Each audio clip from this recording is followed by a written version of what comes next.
क्यों? बेटा मां को प्रिय होता है और बेटी बाप को प्रिय होती है।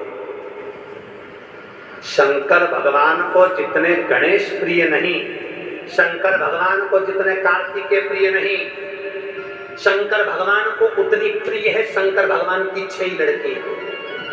5 तो जया, विषहरा, शामलीबाड़ी, दोतली और देव जो गंगा जी से प्रगटी, और 6ठे नंबर की ये बेटी अशोक सुंदरी जो पार्वती के सम्मुख में वृक्ष से प्रगटी।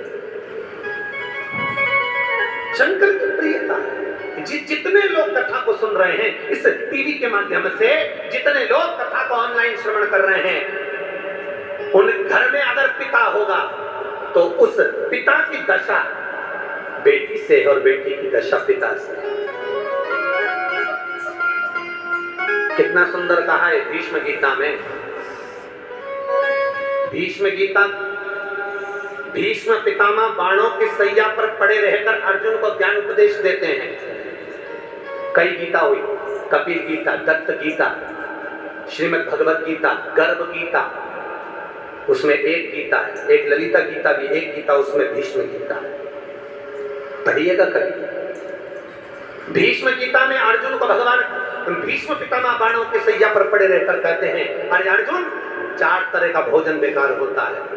पहला, जिस भोजन की थाली को ठोकर लग गई वो नाली में पड़े हुए कीचड़ के बराबर होता है। दूसरे नंबर का भोजन, जिस भोजन की थाली को कोई लांग कर चले गया वो भोजन भ्रष्टा के बराबर होता है, गंदगी के बराबर। तीसरे नंबर का भोजन, जिस भोजन की थाली में बाल पड़ा हो, केश पड़ा हो, वो दरिद्रता देने वाला होता है। और चौथे नंबर का भोजन अर्जुन, अगर पति और पत्नी अगर एक ही थाली में भोजन कर रहे हैं तो वो मदिरा के तुल्य होता है। कई लोग कहते हैं एक ही थाली में भोजन करो तो प्रेम बढ़ता है, प्रेम बढ़ता है। शिव महापुराण की कथा कहती है पति और पत्नी अगर एक ही थाली में भोजन करते हैं, एक ही थाली में अगर पति और पत्नी भोजन करते हैं तो उस घर की दशा देखिएगा। उस घर के बच्चे कभी भी विद्या में उत्तम नहीं निकल सकते, उस घर के बच्चे कभी भी सत्मार्गी नहीं निकल सकते, मार्ग से विचलित ही निकले, क्योंकि मदिरा के नशे में पैदा हुए हैं। तो सुन अर्जुन, सुन, यदि